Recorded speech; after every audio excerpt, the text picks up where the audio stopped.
we finally know the final runtime for Spider-Man No Way Home. And the good news is, it's long. We're definitely going to get a lot of time with our Spider-Men. The bad news is, it's not as long as some scoopers suggested. So it looks like the official runtime for Spider-Man No Way Home, at least in the United States, due to a couple websites with tickets getting ready to go on sale and all that, is reported to be about 2 hours and 34 minutes. Now, if you live in some international location, depending on how long the credits and everything are, it could be 235, 237, 239 again, but the credits do run longer in some countries because of international translations and, making sure all those international locations are credited along with the voice actors and all that. So, of course, the credits can be a little bit of a discrepancy. Generally, they're going to run about 5 to 8 to 10 minutes on the longest. So realistically, we're looking at this Spider-Man film being in total around 2 hours and 38 minutes, I would say. So that's honestly pretty great considering that's all content that doesn't include the credits. And this honestly is just about on par with what we heard recently.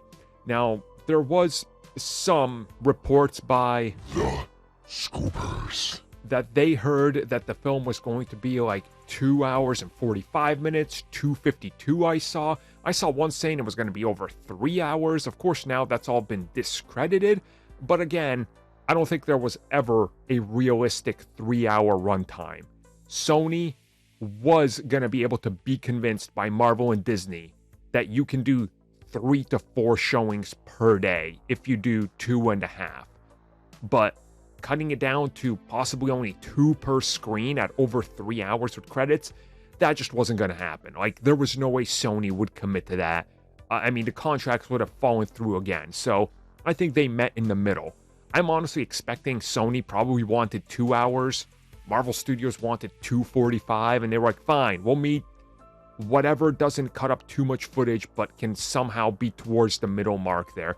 They probably settled on 2:30 as a, look, we can still cut some stuff out that's going to feel like maybe we missed something, but this is enough to be able to wrap up everything from the last film, introduce us to a bunch of new characters, all these villains, explain the multiverse, explain what's going on, explain where these villains are from, bringing the other Spider-Men, do a giant battle, and conclude it all. Like, there's a lot going on in here. So this runtime, quite honestly, makes sense, and I think it's what it was always going to be. Very early on, the first report was, hey, this film is going to be 2.5 hours. And everybody was like, no. Well, there you go. So,